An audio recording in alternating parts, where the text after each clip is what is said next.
Shemai, Prynhawn da or bore da, depending on when you're watching this. Sut ydych chi? I hope you're doing really well.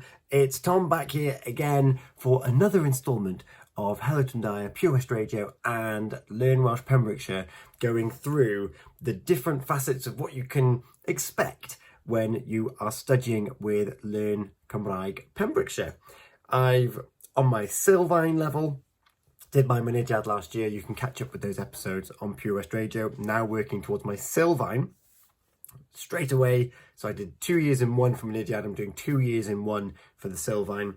And for Uned Pimp, we looked at Ces I fy ngeni.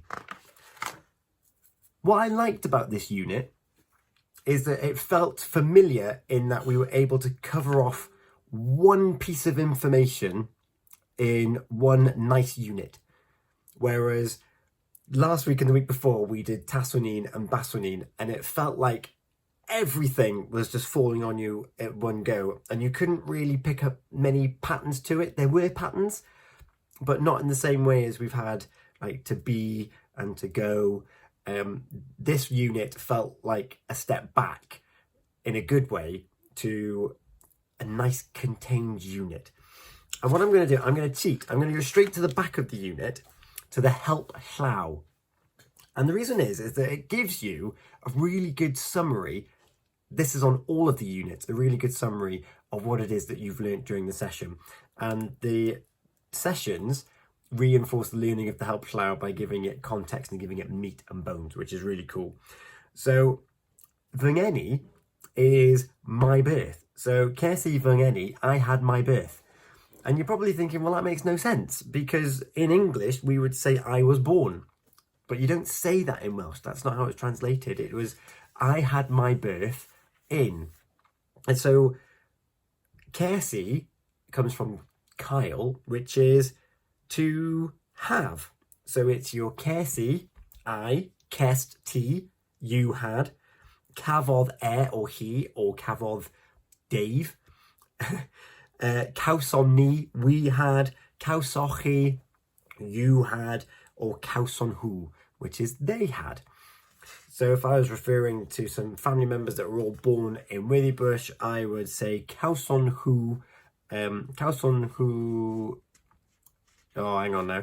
No, I'm not. I'm going to come there later because there are mutations in this unit, and depending on who you're talking about, is going to bring up a different type of mutation. That's also in the help llaw. So I don't know why I started off with they straight away, because there is no mutation with they. So it'll be cawson who ei geni yn Hulffordd.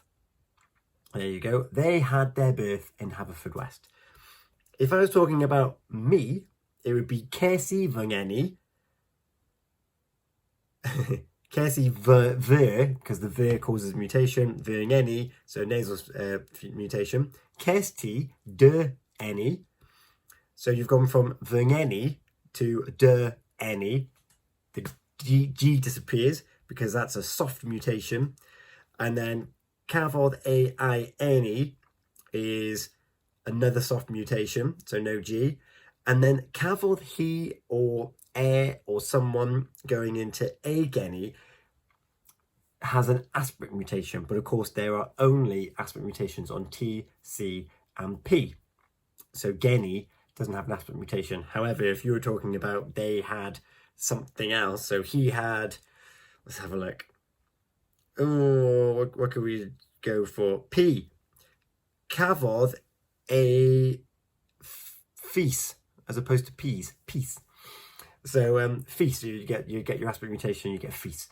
So this unit, similar to the Tawsoni and the Bassonin, still has lots to think about when you're going through the unit. But it does make sense because it's all nicely condensed because of the pattern that we're learning it on. I've given you an example there about peas and feasts and things like that, just to broaden it out. But it really does look at, I was born in, where were you born, where were you brought up, which is Maggie, which of course is also going to change depending on who you're talking about, because Maggie would become Vaggie.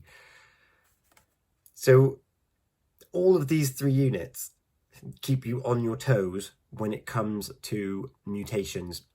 My recommendation, which I haven't done yet, would be to get yourself a nice little sheet with all the mutations on there. And I'm sure that the Welsh Notebook on Instagram has probably got some inspiration for you there, because she's been tracking her learning, and she took over the first hour of Gwlad y Garn, which has been run by Learn Welsh Pembrokeshire.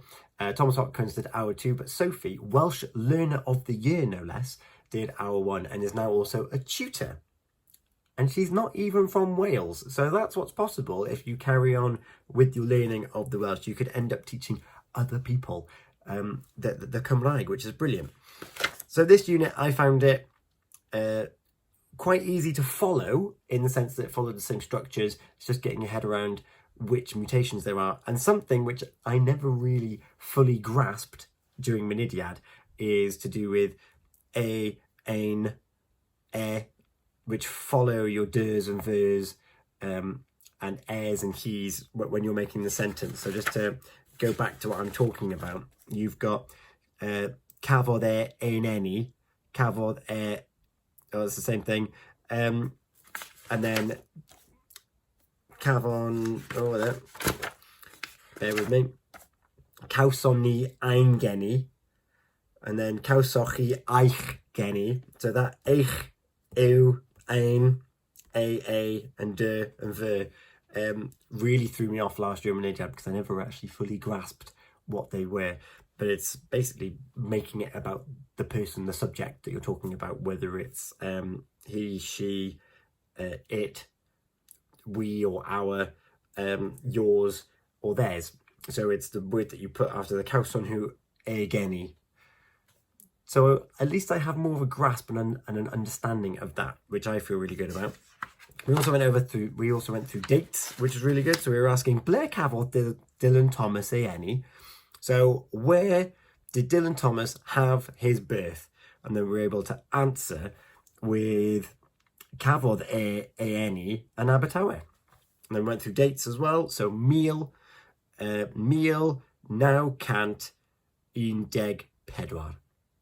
To make that a bit more confusing is that some people go, what would it be? The year, as an example here in the book, there isn't, but like 2001. So dwy mil or dwy mil, the a causes a mutation, of course. So that's something to be wary of. And some people just go un pedwar 1914. So there's different ways of saying that, but it's nice to know the proper way on how to do it as well. So that is what we were focusing on during our Welsh. And at the end, for the gwaith Catra, a little bit of homework, we mentioned this in Mynediad, but you can get books which are designed for learners, and they're colour coordinated. So they tell you which parts you should be reading based on your level of understanding. And the one this week is The Street by Helen Naylor, and it's Addasiad Mared Lewis. And it's books that you can get at www.gwales.com, and it goes through the different entry levels so you can read and understand and hopefully follow a little bit as to what's going on. I think there's even questions at the bottom of some pages as well. There was a Wyn Evans book in Mynediad that you could read, and some of my course mates have bought them and have found them really useful. So that's something else to consider. And it's half term next week, so there's going to be no video a week after you see this one, but we will come back, and it's the first of our revision units.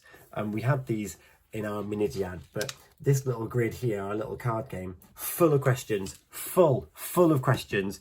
And from what I gather, it's questions from all of the units that we've ever done.